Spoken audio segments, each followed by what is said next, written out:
Em setembro de 2006, uma tragédia marcaria para sempre a história da aviação brasileira. O voo Gol, 1907, que fazia a rota Manaus-Brasília-Rio de Janeiro, partiu do aeroporto Eduardo Gomes sob condições perfeitas. A aeronave era nova, o Boeing 737-800 tinha poucos meses de uso e era considerada uma das mais modernas do país. A tripulação experiente. Tudo parecia absolutamente normal. Enquanto isso, do outro lado da Amazônia, um jato executivo Embraer Legacy 600 fazia seu voo de entrega para os Estados Unidos. A bordo estavam 2 pilotos americanos e 5 passageiros. O plano de voo previa que ambas as aeronaves utilizassem altitudes diferentes ao longo da rota, mantendo sempre separação vertical. Um princípio básico de segurança aérea. Mas naquele dia, uma falha quase invisível se formava. A desconexão fatal.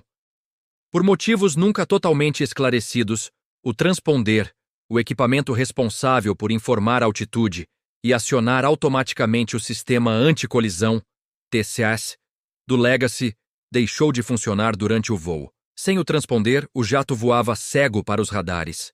Pior, também invisibilizava o Boeing Gol 1907 como risco iminente.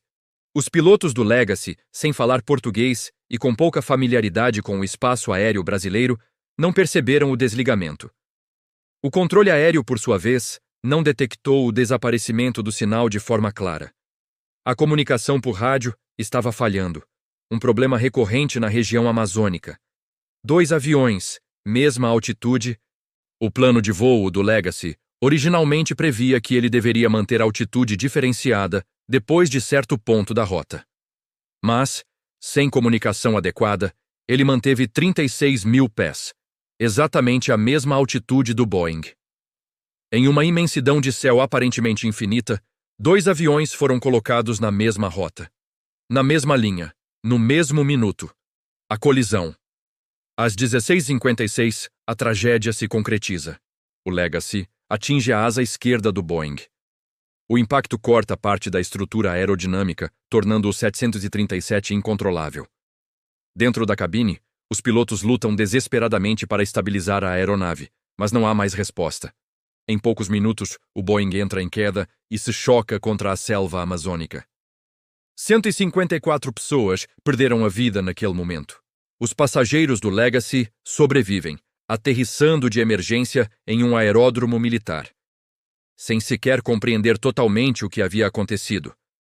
A investigação, o Centro de Investigação e Prevenção de Acidentes Aeronáuticos, CENIPA, juntamente com autoridades internacionais, enfrentou a missão de entender uma tragédia extremamente complexa. As conclusões apontaram falhas múltiplas. Transponder desligado sem percepção imediata. Falhas graves na comunicação rádio. Problemas sistêmicos no controle de tráfego aéreo. Treinamento insuficiente para operação em espaço aéreo brasileiro. Planejamento de voo mal monitorado. Nenhuma dessas falhas isoladamente causaria a tragédia. Mas todas elas juntas criaram o cenário perfeito para uma colisão aérea que parecia impossível. As consequências. A tragédia do Gol, 1907, iniciou uma onda de reformas. Mudanças no controle aéreo brasileiro, revisão de rotas, fiscalização rigorosa de equipamentos e transponders, treinamento intensificado, auditorias internacionais. Também desencadeou a chamada crise aérea, que durou meses, com atrasos, protestos e discussão pública sobre a segurança do espaço aéreo nacional. O legado. Hoje, o acidente do Gol 1907 é estudado no mundo inteiro como exemplo real de como uma cadeia de pequenas falhas pode escapar do controle e culminar em desastre. É lembrado como uma tragédia que poderia ter sido evitada e que mudou profundamente a aviação brasileira para nunca mais se repetir.